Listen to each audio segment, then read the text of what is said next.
اگر کوئی شخص کسی مصیبت یا پریشانی کا شکار ہو جائے تو اسے چاہیے 3 دن تک یہ عمل کرے۔ اللہ تعالیٰ اسے پریشانیوں سے ایسے نکالے گا جیسے مکھن سے بال نکالتے ہیں۔ بسم اللہ الرحمن الرحیم۔ السلام علیکم۔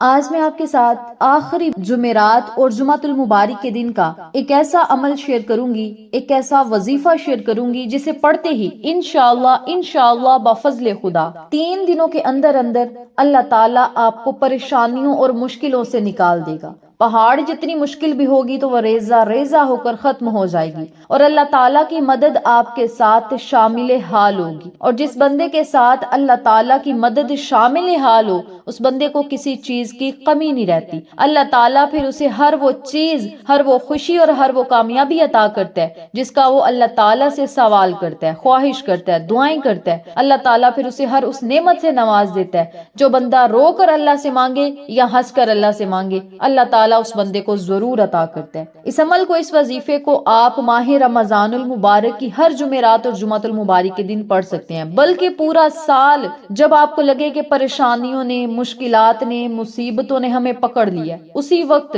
اس عمل کو صرف 3 دن کریں۔ ان 3 دنوں میں یہ عمل کرنے سے اللہ تعالیٰ آپ کو ایسے ایسے معجزات دکھائے گا اور ایسے ایسے مشکلات سے نکالے گا کہ دنیا آپ کی قسمت پر رشک کرے گی اور آپ کے لیے غیبی اسباب پیدا کرے گا۔ ایسے ایسے لوگوں کو آپ کے پاس بھیجے گا جو آپ کی مدد کریں گے، اور وہ فرشتے ہوں گے لیکن انسانی شکل میں اللہ تعالیٰ انہیں بھیجے گا۔ یعنی غیبی مدد آپ رب کریم سے جب مانگیں گے تو اللہ تعالیٰ کبھی بھی آپ کو رسوا نہیں کرے گا اور کبھی بھی آپ کو ذلیل نہیں ہونے دے گا، پھر اللہ آپ کی مدد ضرور کرے گا۔ کوئی شخص مصیبت زدہ ہے، پریشانی کا شکار ہے، اسے کوئی رستہ نظر نہیں آ رہا، ہر طرف پریشانیاں ہی پریشانیاں ہیں، بندشیں ہیں، رکاوٹیں ہیں، اور جس طرف وہ نظر ڈالتا ہے، جس بندے پر وہ نظر ڈالتا ہے، اسے کوئی اپنے مسئلے کا حل نہیں نظر آتا، ہر طرف رکاوٹیں، بندشیں نظر آتی ہیں، تو وہ لوگ اس عمل کو، اس وظیفے کو صرف 3 دنوں میں ضرور کرے۔ 3 دن لگاتار یہ عمل کرنے سے ہی آپ کو اس کے معجزات دیکھنے کو ملیں گے۔ آپ نے کیا کرنا ہے؟ بدھ، جمعرات اور جمعۃ المبارک والے دن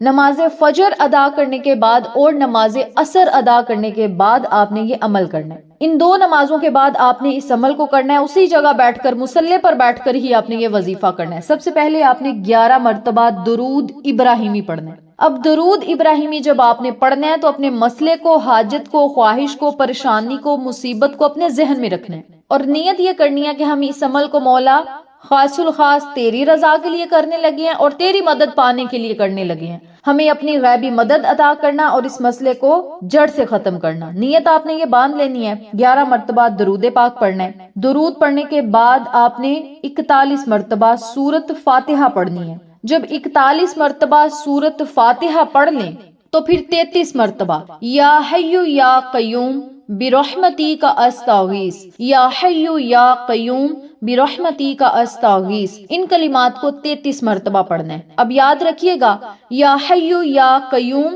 ان کلمات کو اسم اعظم کہا جاتا ہے، اور جب آپ اللہ تعالیٰ کو ان کلمات کے ذریعے پکاریں گے تو اللہ تعالیٰ کی رحمت آپ کی طرف متوجہ ہوگی۔ آپ نے 33 مرتبہ ان کلمات کو پڑھنا ہے، آخر میں پھر 11 مرتبہ درود پاک پڑھنا ہے۔ درود پڑھنے کے بعد آپ نے رو کر، گڑ گڑا کر اللہ تعالیٰ سے دعائیں کرنی ہیں۔ نماز فجر کے بعد بھی اسی ترتیب سے یہ عمل کرنا ہے، نماز عصر کے بعد بھی اسی ترتیب سے یہ وظیفہ کرنا ہے، اور 3 دن صرف کرنا ہے۔ 3 دن کا یہ عمل ہے۔ جو لوگ وظائف کر کر کے تھک چکے ہیں، جو لوگ پریشانی کا شکار ہیں، جو لوگ اپنی زندگیوں سے مایوس ہیں، تنگ آ چکے ہیں، حالات سے تنگ آ چکے ہیں، وہ اس عمل کو ضرور کریں۔ اس عمل کو جو لوگ کر لیں گے انشاءاللہ اس کے معجزات اپنی آنکھوں سے دیکھیں گے۔ رب کریم کی پاک کلام کو کبھی آزمائیے گا نہیں، لیکن پھر بھی میں کہہ رہی ہوں، اگر آپ کو یقین نہیں آتا تو پھر بھی اس عمل کو آزما کر دیکھ لیں۔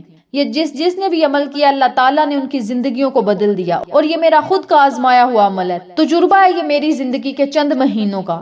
اگر ان کلمات کو پڑھ کے اپنے رب کے حضور ہاتھوں کو اٹھا کے دعا کی جائے یا سجدے میں سر رکھ کر دعا کی جائے تو اللہ تعالیٰ خالی ہاتھ نہیں لٹاتا۔ لیکن آپ نے اس عمل کو نماز فجر اور نماز عصر کے بعد کرنا ہے، تو نماز فجر کے بعد بھی سجدے میں سر رکھ کر دعا نہیں کرنی، ہاتھوں کو اٹھا کر کرنی ہے، اور نماز عصر کے بعد بھی آپ نے سر سجدے میں رکھ کے دعا نہیں کرنی، ہاتھوں کو اٹھا کے کرنی ہے، کیونکہ یہ 2 نمازیں ایسی ہیں جن کے بعد کوئی سجدہ نہیں ہوتا، یعنی نفلی سجدہ نہیں ہوتا، اور جو ہم ہم دعا کرتے ہیں یہ نفلی عبادت ہے، اللہ تعالیٰ سے ہم جب دعائیں کرتے ہیں تو یہ نفلی عبادت میں شمار ہوتی ہے۔ تو آپ نے نماز فجر اور نماز عصر ادا کرنے کے بعد ہاتھوں کو اٹھا کر اللہ تعالیٰ سے مانگنا ہے، رو کر مانگنا ہے۔ رونا نہیں آتا تو رونے جیسا منہ بنا کر اللہ تعالیٰ سے مانگیں، اللہ تعالیٰ آپ کی ہر پریشانی کو ختم کرے گا۔ پریشانی رزق کے حوالے سے ہے، دولت کے حوالے سے ہے، یا کاروبار کے حوالے سے ہے، اولاد کے حوالے سے ہے، یا بندشوں رکاوٹوں کے حوالے سے ہے، یا رشتوں کی بندشوں کے حوالے سے ہے،